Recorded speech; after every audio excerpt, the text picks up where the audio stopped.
भावाभावामध्ये युद्ध होणार नाही, पण पाण्यावरून युद्ध होईल. जल जीवन मिशन माध्यमातून कार्यक्रमामध्ये पाणी पुरवठ्याच्या ज्या सोयी उपलब्ध करून द्यायच्या असल्या त्या सगळ्या आपण आदिवासी भागामध्ये करण्याचा प्रयत्न करतो. सांगायला अभिमान वाटतो की जवळपास 87% कुटुंबांना आम्ही आतापर्यंत नळजोडणी केली. माझ्या मतदारसंघामध्ये काही मुली अशा आहेत की ज्या शाळेमध्ये जातात, त्यांना 3 किलोमीटर किंवा 5 किलोमीटर पायी प्रवास करावा लागतो. अशा 1350 मुलींना आम्ही मोफत सायकली दिल्या. की मंत्री असो किंवा नसो, पण जी बाळासाहेब ठाकरेजींनी आम्हाला शिकवण दिली होती की 80% समाजसेवा आणि 20% राजकारण, त्या भरोश्यावरच आम्ही कायमस्वरूपी काम करत असतो. नमस्कार, मी भारत गणेशपुरे आणि या भागात तुमचं मनापासून स्वागत करतो.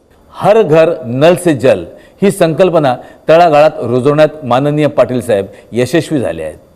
एकूणच गेल्या 5 वर्षाच्या कार्यकाळात केंद्राच्या आणि राज्य सरकारच्या योजना कशा गतिमान पद्धतीनं राबवण्यात आल्या आहे हे आपण जाणून घेऊया प्रत्यक्ष मंत्री महोदयांकडनं. स्वच्छता विभाग जो आहे, तर मला असं विचारत होतं की एक फार मोठा आम्ही सगळे ग्रामीण भागातले लोक आहे, तर ह्या स्वच्छता म्हणजे स्वच्छ भारत अभियान टप्पा 2 अंतर्गत हगणदारी मुक्त गाव त्याची योजना कशी काय राबवली?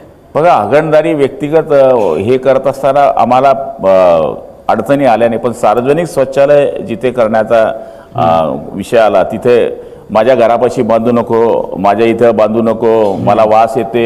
रात्रीच्या वेळेस तर काही जुन्या गावांमध्ये तर अशी परिस्थिती आहे की शौचालय गावाच्या बाहेर असायचे, तिथे लाईट नसते, मग एखादी म्हातारी म्हणते तिथे चुडेल निघते, तिथे भूत निघतो. तर ह्या योजना राबवताना आम्हाला व्यक्तिगत अडचणी आल्या नाही, पण सार्वजनिक शौचालय करत असताना आम्हाला खूप अडचणी आल्या. आणि त्याच्यामध्ये टप्पा 2 मध्ये मग आम्ही बरेच कामं केली. शौचालय बांधण्याचा ODF प्लस असेल, घनकचरा असेल, सांडपाणी व्यवस्थापन असेल, वैयक्तिक सार्वजनिक शौचालय असतील, सार्वजनिक शौचालय असतील, हे आराखडे तयार करण्यामध्ये आम्ही केले आणि त्या माध्यमातून त्याची अंमलबजावणी सुद्धा करण्यात आलेली आहे. तर माननीय मंत्री गुलाबराव पाटील यांनी सांगितल्याप्रमाणे स्वच्छ भारत मिशन काय आहे, कसं आहे हे पाहूया या एव्हीच्या माध्यमातून. आपलं आरोग्य सुदृढ आणि निरोगी ठेवायचं असेल तर निश्चितच आपलं घर आणि आपला परिसर स्वच्छ ठेवायला हवा. स्वच्छतेचा मूलमंत्र महात्मा गांधी यांनी देशाला तर संत गाडगेबाबा यांनी महाराष्ट्राला दिलाय. राज्य सरकारच्या पाणी पुरवठा आणि स्वच्छता विभागामार्फत सर्व शहरांमध्ये आणि जिल्ह्यांमध्ये स्वच्छतेचे नवीन प्रयोग आणि प्रकल्प राबवले जात आहेत. घनकचरा व्यवस्थापन, कचऱ्याचं वर्गीकरण आणि घातक प्लास्टिक कचऱ्याची विल्हेवाट लावण्यासाठी महाराष्ट्रातील अनेक गावांमध्ये आता अशा पद्धतीनं कचऱ्याची विल्हेवाट लावली जाते आणि गाव, शहर स्वच्छ सुंदर होत आहेत. माननीय मंत्री गुलाबराव पाटील यांच्या मार्गदर्शनाखाली राज्य स्वच्छतेची वाट चालत आहे. ग्रामीण भागातील जनतेनं धरलेली ही स्वच्छतेची कास निश्चितच घडवणार महाराष्ट्राचा विकास. घनकचरा हा एक फार मोठी समस्या आहे आणि तो काही कमी होणार नाही आहे, तो दिवसेंदिवस वाढणारच आहे. तर त्या घनकचरा व्यवस्थापनाची यंत्रणा कशी काय आपण राबवली? घनकचरा करता पण आता आम्ही ज्या गाड्या जाताना आमच्या त्या गाड्यावर गाणे सुद्धा लावावं लागते की ओला कचरा लेने आया, सुका कचरा लेने आया, इथपर्यंत आम्हाला जागवावं लागते.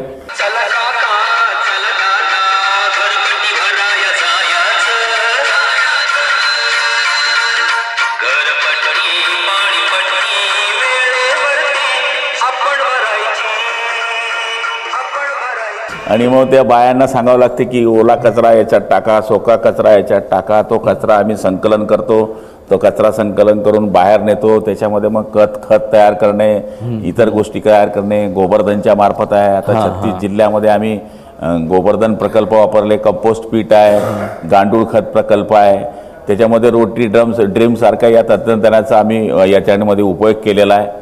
त्यामुळे या सगळ्या उपाय करण्याकरता जे आम्हाला करता येते आहे ते सगळं करण्याचा, जागृतीपासून तर कचऱ्याचं काय आहे, कसं काय करायला पाहिजे, ह्या सगळ्या गोष्टी आम्ही या स्वच्छता डिपार्टमेंटच्या मार्फत करतो आहे. भाऊ, मला एक प्रश्न असं विचारत होतो मला की तुम्ही पाणी पुरवठा म्हणा किंवा स्वच्छता विभाग म्हणा, याची तुम्ही सेनापती म्हणून उभे आहात. म्हणजे तुम्ही ते युद्ध तुमच्या याच्यावरती लढता आहे सगळ्या गोष्टी, पण ते ॲक्च्युली हे लढताना आपले कर्मचारी असतील किंवा अधिकारी वर्ग असतील, म्हणजे तुम्हाला त्या अडचणी आल्याच असतील, पण त्यांना पण काही अडचणी आल्या असतील, तर त्यांना तुम्ही कसं समजावलं किंवा त्यांच्या अडचणी तुम्ही कशा दूर केल्यात? महत्त्वाचे जे अधिकारी आहेत, कर्मचारी आहे, त्यांचं सगळ्यांचे मी आभार मानेल. याचं कारण असं आहे की आम्ही अर्ध्या फौजवर ये युद्ध लढलो आहे. हाँ. आधी फौज पे लढ गए हम. सांगायचा अर्थ असा आहे की 450-500 कोटी रुपये खर्च करणारं हे आमचं खातं. त्याचबरोबर 5-50-100 गावांमध्ये दरवर्षी योजना राबवणारं हे खातं आज 45,000 योजनांना आम्ही मंजुरी दिलेली आहे. म्हणजे हे करण्याकरता जे सैन्य लागत होतं ते सैन्य आमच्याकडे कमी होतं. विशेष या योजना आम्ही सुरू केल्या, फक्त या राज्यात सुरू झाल्या नाही, या केंद्रामध्ये झाल्या. त्यामुळे जे स्किलची कामं आहेत ज्याच्यामध्ये ESR बांधायचं आहे, तुम्हाला विहीर खोदायची, याला स्पेसिफिक माणसं लागतात. एखादं घर बांधणाऱ्याला तुम्हाला 100 कारागीर मिळून जातील, पण ESR बांधणारा कारागीर वेगळा आहे, विहीर खोदणारा कारागीर वेगळा आहे. हे सगळं आम्ही करण्याकरता या अर्ध्या सैन्यावर काम केलं आणि आम्ही 45,000 योजनांना मंजुरी देऊ शकलो. बऱ्याच योजनांची कामं आम्ही सुरू करू शकलो. काही योजनांची कामं आमची पूर्ण झाली आहे, काही 75-50च्या टप्प्यात आहे. पण त्याच्यामध्ये आम्ही कर्मचाऱ्यांची सुद्धा काळजी घेतली.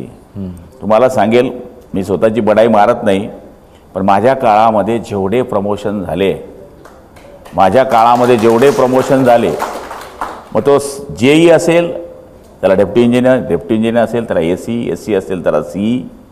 एवढंच नाही, हँडपंपवाला जो बिचारा आहे, अरे त्याने आयुष्यभर तुमचा पंप काढला. ज्यावेळेस कुठंच पाण्याची योजना नव्हती तेव्हा हँडपंपच टिकले, हँडपंपचंच पाणी टिकलं. जिल्हा परिषदेचं ज्यावेळेस उत्पन्न होतं तोपर्यंत त्यांच्या पैशातून त्यांना बिचारांना पगार दिला जात होता. पण त्यांना नंतर ज्यावेळेस पगार द्यायचं बंद झालं, कारण जिल्हा परिषदेचं उत्पन्न कमी झाल्यामुळे पगार देणं बंद झालं, पैसे यायला 6-6 महिने त्यांना पगार होईना.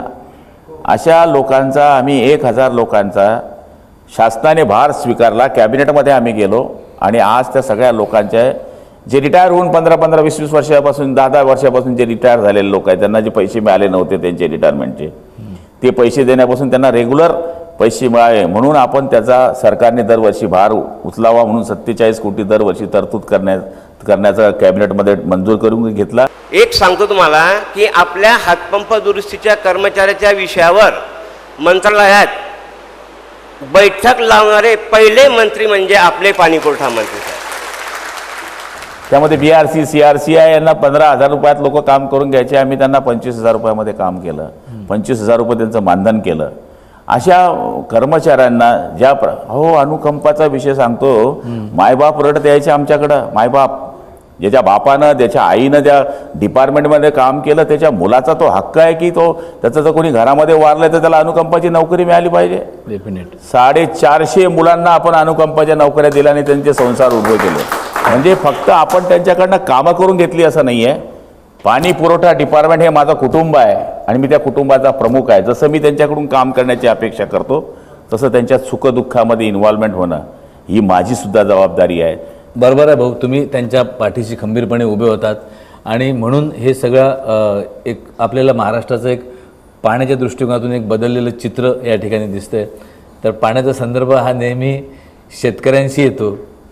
तर तुमचा जिव्हाळ्याचा विषय आहे शेतकरी, त्यांच्याबद्दल थोडं मला जरा तुमचं आणि शेतकऱ्यांचं काय नातं आहे किंवा कसं काय योजना आपल्याला करता येईल. नानाजी कृषी योजना जी आहे त्याच्यामध्ये शेतकऱ्यांच्या बांधवांना आपण जवळपास 645 कोटी आणि 93 लक्ष इतक्या रुपयाचं अनुदान मागच्या काळामध्ये दिलं. आणि या 5 वर्षात हजारो साठवण बंधारे, कोल्हापूर टाईप बंधारे असतील, CCT असतील, मातीबांध असतील, नालाबांध असतील, खोलीकरण असतील, या सगळ्या बाबतीमध्ये जमीन ओलिताखाली आणण्याकरता आम्ही प्रयत्न केला. मग शेतीची अवजारे आहे, बियाणे आहे, मिळालेली कर्जमाफी आहे, वेळोवेळी नुकसान भरपाई आहे, पीक विमा आहे, त्यांच्या खात्यावर पैसे जमा झाले की नाही ते आहे. अशा पद्धतीनं वाघूर धरणातून पाणी, आता माझ्या मतदारसंघात तर एक प्रयोग राबवला गेला की पूर्वीच्या काळामध्ये काय व्हायचं की शेती अधिग्रहित केली जायची आणि त्याच्यामध्ये चारी खोदली जायची आणि मग ते पाणी त्याच्यातून सोडलं जायचं, आजूबाजूची जमीन डॅमेज व्हायची. मग तो ज्याच्या शेतातून चारी गेली आहे तो शेतकरी मला पैसे द्या त्याच्याकरता तो रोज चक्कर मारायचा. आता माझ्या मतदारसंघामध्ये पहिला प्रयोग झाला की पाईपद्वारे पाणी, त्याला मग डायरेक्ट सब पाईप टाकायचे, त्याला व्हॉल्व बसवायचे, शेतकऱ्याला वाटलं तो व्हॉल्व खोलेल आपलं पाणी घेईल. तर माझ्या मतदारसंघामध्ये 10,000 हेक्टरवर तो प्रकल्प आता पूर्णत्वास आला आहे. एवढ्या 2-4-8 दिवसामध्ये मी तो कॉक खोलणार आहे. आणि सरकारने ते करत असताना 200 कोटी रुपये त्याच्यावर तर खर्च केलेच, पण दरवर्षी त्याला 17 कोटी रुपये मेंटेनन्स लागणार आहे. तो 10 वर्ष सरकार तो मेंटेनन्स भरणार आहे. नंतर मग तुम्ही पाणीची तुमची समिती तयार करा, तुमच्या ताब्यामध्ये ते घ्या आणि चालू द्या. म्हणजे पाणी हे सगळ्या गोष्टीकरता अवलंबून आहे आणि शेतीकरता तर फार गरजेचं आहे. तुम्ही समाधानी आहात का सगळं असं, किंवा काय अजून तुमच्या डोक्यात विकास आहे? हे बघा, समाधानी तर निश्चितपणाने आहे, कारण की हे खातं म्हणजे दुय्यम खातं होतं असे लोकांच्या डोक्यात होतं. एक काळ असा आला तर की मलेरिया डिपार्टमेंटचा ओळखच लोकांना वाटायची. मग चिकन गुन्हे आला, मग चिकन गुन्हे आल्यावर लक्षात आलं की मलेरिया डिपार्टमेंट कुछ आहे. तसे मोदी बाबा आले, दाढीवाले बाबा आपले, खाली शिंदे साहेब दाढीवाले आणि मी पण तिसरा दाढीवाला.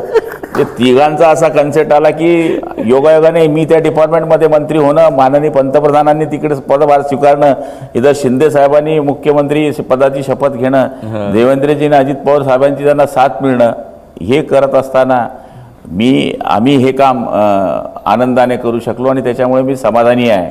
इतर डिपार्टमेंटमध्ये माणूस काम करू शकतो, मान्य आहे. याच्यामध्ये काही योजना होतील, काही योजना सुरू आहे, काही योजना पूर्ण झाल्या आहेत. पण मी असो किंवा नसो, जोपर्यंत टंकी है तोपर्यंत अपना भी नाम है. आणि जोपर्यंत टंकी आहे की हे कोणाच्या काळात झालं, सरपंचाचं नाव येईल, झेडपी मेंबरचं नाव येईल, आमदाराचं येईल, गुलाबरावाचं येईल, मुख्यमंत्र्यांचं येईल, पंतप्रधानांचं येईल. या मंदिरामध्ये पायाभरणीपासून शेंड्यापर्यंत जसे नावं असतात तसं कुठेतरी आमचंही नाव असेल की गुलाबराव पाटील नावाचा एक मंत्री होता की त्याच्या काळामध्ये ही पाणी पुरवठा योजना झाली. त्यामुळे मी खूप समाधानी आहे. तुम्ही आता पाणीपुरवठा मंत्री किंवा स्वच्छता विभागाचे मंत्री आहातच, पण त्याचबरोबर तुम्ही जळगाव जिल्ह्याचे पालकमंत्री आहात आणि माझ्या माहितीनुसार सगळ्यात जास्त वेळ पालकमंत्री राहिलेले जळगाव जिल्ह्यातले तुम्ही एकमेव आहात. तर तो तुमच्या जिव्हाळ्याचा विषय आहे. म्हणजे आपल्या नशीबपासून गावच्या नशीबपासून तर ते सगळं, कारण मी पण त्यावेळेस तुमच्याबरोबर खूप चळवळीत होतो, खूप 11वी-12वीत असताना खूप फिरत होतो. तर जळगाव जिल्ह्यातून तुमचं काय नातं आणि कसं, त्याच्याबद्दल थोडं सांगा. जळगावच्या नावातच जादू आहे. हां, जळ म्हणजे जळणारं, जल म्हणजे जल देणारं, आलं का लक्षामध्ये. आणि त्या जिल्ह्याचा 5 वर्ष पालकमंत्री होण्याचा निश्चितपणाने आपण म्हटल्याप्रमाणे बहुमान मला मिळाला. पण जळगाव जिल्ह्याचं काम करत असताना बरेच प्रकल्प आम्ही जळगाव जिल्ह्यामध्ये पालकमंत्री म्हणून राबवले. त्याच्यामध्ये मला माझे सहकारी आदरणीय गिरीश भाऊ असतील, अनिलदादा पाटील असतील किंवा आमचे आमदार खासदार असतील, आणि सगळ्यांनी मला या काळामध्ये 5 वर्ष सहकार्य केलं. पण ते करत असताना आम्ही जळगाव जिल्ह्याच्या ज्या महत्त्वाच्या गोष्टी आहेत त्या काही प्रमाणामध्ये करू शकलो. ज्याच्यामध्ये आपण जर लक्ष टाकलं तर आमच्या जळगाव जिल्ह्याचं हॉस्पिटल, सरकारी जे हॉस्पिटल आहे, माझं चॅलेंज आहे, ससून नंतर जर आता कुठलं हॉस्पिटल असेल तर ते जळगाव आहे. क्या बात आहे सर. कारण की जिल्हा नियोजन समितीमधून आज स्टोनचं ऑपरेशन आहे, तर ते लेझरद्वारे करण्याचं सगळ्यात 14 कोटीचं मशीन जर कुठं असेल तर उत्तर महाराष्ट्रामध्ये जळगावमध्ये आहे. आपण जे हे घुटणे रिप्लेस करतो हे कुठंच होत नाही. आमच्या जळगावमध्ये 1 रुपयामध्ये घुटणे रिप्लेस करण्याचं काम सिव्हिल हॉस्पिटलमध्ये होते, कुठेच नाही आहे.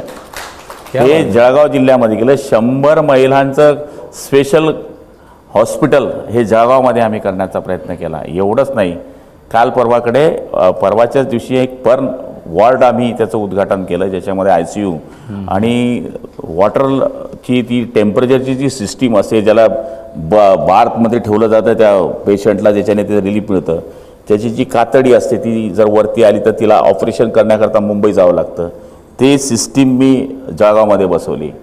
सांगायचा अर्थ असा आहे की हे करत असताना जळगावच्या ज्या मूलभूत सुविधा, आता जसं जिल्हा नियोजनचा माणूस साबिता अध्यक्ष असतो तर तो नगरपालिकेला पैसे देतो, पण महानगरपालिकेला पैसे देत नाही. पण आमच्या महानगरपालिकेत अशी स्थिती होती की पूर्ण रस्ते खड्डेमय झालेले होते. मी आउटवे जाऊन, म्हणजे सगळ्यांच्या सहकार्याने, मी एकट्याने केलं असं म्हणणार नाही, आमदार खासदारांचं, दोघं मंत्र्यांचं सहकार्य मिळालं. 200 कोटी रुपये आम्ही त्या ठिकाणी जळगाव शहराला दिले. एवढंच नाही तर रस्ते, मग ते हॅबिट ॲनोटीचे रस्ते असतील. आता आमचा तुम्ही एक रस्ता बघाल की पडसोदपासून जो आपल्या भोकरपासून जो सुरू झाला आहे तर पडसोद पिलखोडपर्यंत त्या रस्त्यामध्ये आसोदा भातली वगैरे ही जी गावं आमची येतात की टायर रोड हे करण्याचा आम्ही प्रयत्न केला. आणि दुसरी महत्त्वाची गोष्ट म्हणजे पाण्याचे प्रकल्प आहे, वाघूर प्रकल्प आहे, शेळगाव प्रकल्प आहे. आताच्या दिवशी आता आमचे निम्मतापी प्रकल्पाची 4,550 कोटी रुपयाची मान्यता आम्हाला मिळाली. त्याचबरोबर आता नारपार योजना आहे त्याच्यामध्ये 7,500 कोटी रुपयाची आम्हाला मान्यता मिळाली. आणि जळगाव जिल्ह्यामध्ये ज्या मूलभूत सुविधा आहेत त्या करण्याकरता महाराष्ट्रामध्ये DPTCचे 100% पैसे खर्च करणारा 4 वर्षापासूनचा एकमेव पालकमंत्री आहे गुलाबराव पाटील. नंबर 1 पूर्ण महाराष्ट्रामध्ये 100% पैसे खर्च करणे पारंपरिक 5 वर्षापासून माझं काम चालू आहे. त्याच्यामुळे अजितदादा नेहमी गेलो आणि याने पूर्ण पैसे खर्च केले. हर साल 100 कोटी बढ़ातो. अच्छा. मागच्या वर्षी आम्हाला 500 कोटी बजेट होता, यावर्षी 600 झाला. ते पैसे आम्ही जिल्ह्याला देण्याचा प्रयत्न केला.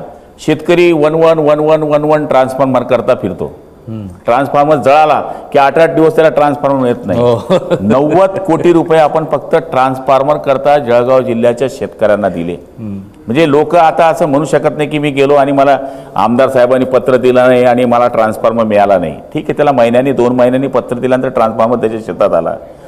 म्हणजे शेतकऱ्याला लागणारा जो विषय आहे तो करण्याचा, रस्त्याचा विषय आहे, आरोग्याचा विषय आहे, महापालिकेचा विषय आहे, हे सगळे विषय पालकमंत्री झाल्यानंतर आम्ही केला. आणि त्यातल्या त्यात मी दरबार चालवतो.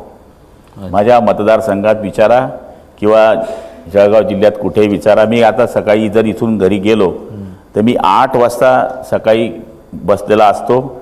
8 ते 10 माझ्याकडे 1000 लोकांची ओपीडी असते. हो, तो कुठला माणूस आहे, कोणत्या पार्टीचा आहे, कोणत्या समाजाचा आपल्याला घेणं नाही. आज तू मंदिर में आया भाई, तेरा काम करके लेके जा. क्या बात आहे. म्हणजे तिथे आपण काय पक्षपेक्षा काही पाहत नाही. तो आपल्या घरी आला आहे, त्याचं काम करतो. आणि ते केल्यानंतर आम्ही मतदारसंघात फिरून आला की 4 वाजता पुन्हा अर्धा 1 तासाची 200-300 लोकांची ओपीडी असते. ते केल्यानंतर पुन्हा मतदारसंघामध्ये जातो. समाधान या गोष्टीचं आहे की आम्ही जे आज तुम्हाला इतक्या धगधकीमध्ये तुमच्यासारखे फ्रेश आम्ही दिसतो, याचं मूळ कारण हेच आहे की कोणीतरी रडणारा पडणारा जेव्हा आमच्या दरवाजी येतो आणि आम्ही त्याची काम करतो, तीच आमची शक्ती असते. म्हणून जळगाव जिल्ह्याचा पालकमंत्री झाल्यानंतर निश्चितपणाने आम्ही डेव्हलपमेंटची कामं केली, आम्ही लोकांची कामं केली आणि लोकांशी संपर्क ठेवला.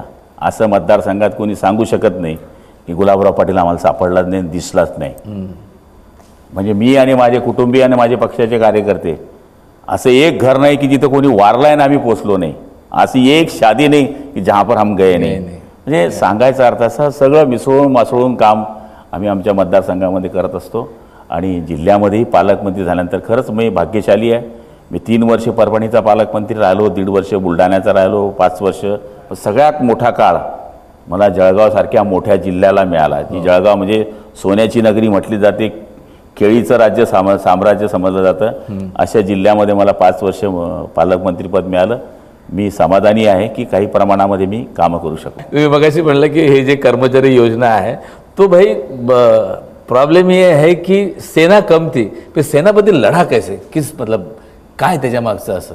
त्याच्या मागचं हेच बघितलं आम्ही की आता एवढं कमी सैन्य आहे पण आता चॅलेंजिंग आहे आणि सगळ्यांनी मिळून हे केलं. खालपासून जिल्हा परिषदची यंत्रणा, मग आम्ही काय केलं की आउटसोर्सिंगचे लोक भरले. जिल्हा परिषदला आम्ही अधिकार दिले 4% की जाऊन तुम्ही तुमचे इंजिनियर भरा, सैनिक वाढवा. त्याच्यामुळे जे सिव्हिल मुलं होती त्या मुलांनाही त्या ठिकाणी रोजगार 11-11 महिन्याचा मिळाला. अशा पद्धतीनं मग आम्ही कर्मचारी वाढवण्याचा प्रयत्न केला आणि त्वरित फटाफट इस्टिमेट मागून DPR तयार करून आम्ही मंजुरी देऊ शकलो. आणि मला तरी असं वाटतं की अधिकारी आणि कर्मचारी आणि पुढारी ही जी 2 चाकं आहेत रथाची, ही जर सारख्या विचाराची असली, मी तर आपल्याला हेच बोललो की मला कधी असं वाटलं नाही की ते प्रिन्सिपल सेक्रेटरी किंवा त्यांना असं मी वाटलं नाही की मंत्री आहे. आम्ही दोघं भाऊ आहेत किंवा आम्ही आमचं कुटुंब आहे. अशा पद्धतीनं अधिकारीनं आम्ही आता आमच्या काळामध्ये काम केलं. त्यामुळे 45,000 योजनांना आम्ही मंजुरी देऊ शकलो. आणि मला तरी असं वाटतं हौसला जर बुलंद असला, चांगले लोकांची मदत असली तर आपण कुठलंही उद्दिष्ट हे मजबूतपणे त्याच्यावर पकड करू शकतो. ते म्हणतात ना, केल्याने होता आहे रे, आधी केलेची पाहिजे. पण गुलाबराव तुम्ही हे सगळं केलं, मनापासून केलं, आज त्याचे रिझल्ट दिसत आहेत आणि ही सगळी माहिती तुम्ही आम्हाला दिली, आमच्या प्रेक्षकांपर्यंत पोहोचवली, त्याबद्दल मी तुमचं मनापासून आभार मानतो आणि इथं येऊन तुमचा अमूल्य वेळ आम्हाला दिल्याबद्दल धन्यवाद. नमस्कार.